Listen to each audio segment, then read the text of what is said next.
Bismillahirrahmanirrahim. Assalamualaikum warahmatullahi wabarakatuh. Saya Afifah Mardiah dengan NIM A1B122076. Pada kesempatan kali ini saya akan merefleksi 12 topik perkuliahan dalam satu semester untuk memenuhi tugas ujian akhir semester mata kuliah Psikologi Digital Kependidikan dengan dosen pengampu Bapak DRDRS Hari Swedarto Harjono MPD dan Ibu Lucia Oktriwini MPD.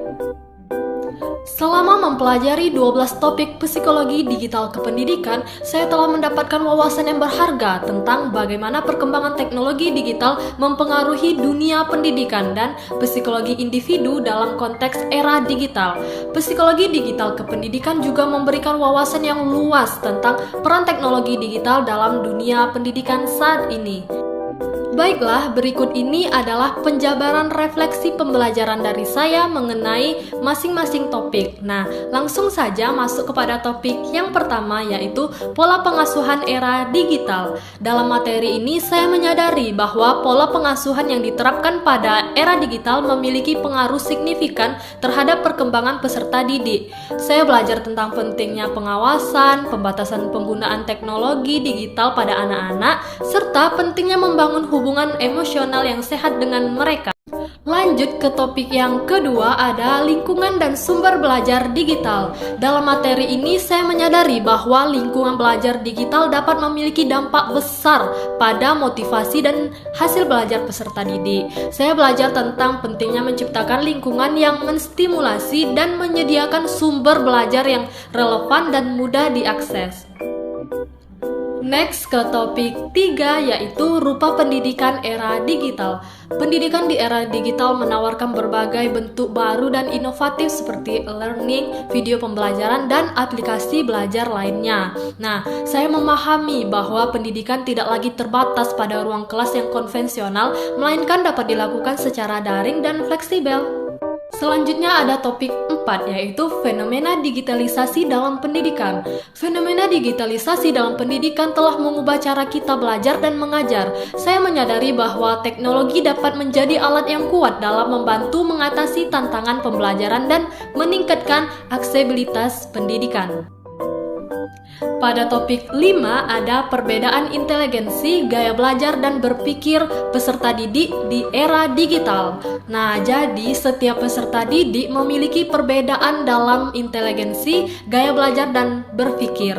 Saya menyadari bahwa pendidik perlu mengadopsi pendekatan yang beragam dan inklusif dalam mengajar agar dapat memenuhi kebutuhan individu setiap peserta didik. Lanjut ke topik 6, ada dampak psikologis era digital terhadap perilaku mahasiswa. Saya memahami bahwa penggunaan teknologi digital secara berlebihan dapat memiliki dampak psikologis pada perilaku mahasiswa, seperti kecanduan digital dan gangguan tidur. Saya merasa perlu untuk membangun kesadaran akan pentingnya menjaga keseimbangan antara penggunaan teknologi dan kehidupan sehari-hari. Nah, masuk kepada topik yang ke-7, ada dampak psikologi COVID-19 terhadap kesehatan mental masyarakat. Jadi, pandemi COVID-19 telah menghadirkan tantangan besar bagi kesehatan mental masyarakat. Saya belajar tentang dampak psikologi yang dihadapi oleh individu dan masyarakat selama masa pandemi, serta pentingnya dukungan dan pemahaman terhadap masalah kesehatan mental pada masa itu. Pada topik ke-8 ada manajemen pengelolaan kelas. Jadi, materi ini mengajarkan pentingnya manajemen pengelolaan kelas yang efektif dalam konteks digital. Saya memahami bahwa pendidik perlu mengembangkan strategi dan keahlian yang sesuai untuk membangun lingkungan pembelajaran yang kondusif dalam ruang virtual. Masuk kepada topik yang ke-9, ada peran motivasi dan konsep diri dalam pembelajaran. Saya mengakui peran penting motivasi dan konsep diri ini ada dalam pembelajaran. Pemahaman tentang bagaimana membangun motivasi intrinsik dan konsep diri yang positif telah membuka mata saya untuk menerapkan strategi yang relevan dalam membantu peserta didik saya menjadi lebih termotivasi dan percaya diri dalam proses belajar. Lanjut ke topik yang ke-10, ada kesulitan dalam belajar. Saya menyadari bahwa setiap peserta didik dapat menghadapi kesulitan belajar yang berbeda-beda. Saya belajar tentang pentingnya mengidentifikasi kesulitan belajar tersebut dan menyediakan dukungan yang tepat, baik secara individual maupun melakukan pendekatan kelas.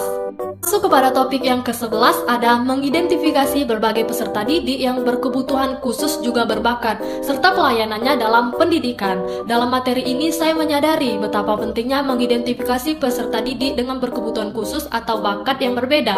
Materi ini membantu saya memahami pentingnya inklusi dan diferensiasi dalam pendidikan. Saya merasa termotivasi untuk mencari cara yang lebih baik dalam mendukung setiap peserta didik dan memastikan pelayanan pendidikan yang adil dan merata.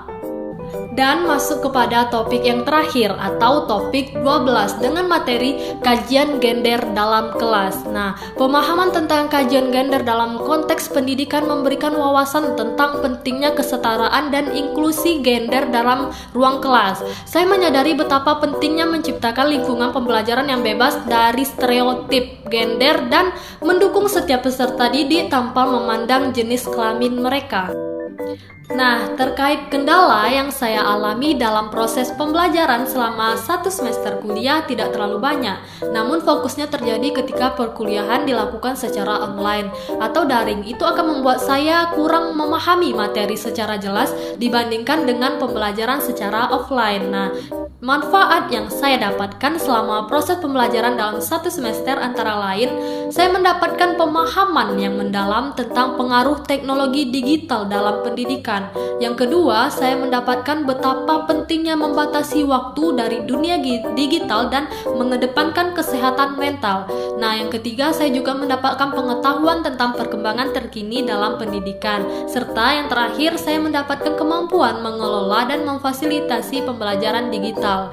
Jadi, secara keseluruhan dapat saya simpulkan, pembelajaran tentang psikologi digital kependidikan telah memberikan pemahaman yang mendalam tentang peran teknologi digital dalam pendidikan, serta dampak psikologisnya. Saya yakin bahwa pengetahuan dan wawasan ini akan mempersiapkan saya sebagai calon pendidik yang lebih adaptif dan responsif terhadap perkembangan dunia pendidikan yang terus mengalami perubahan.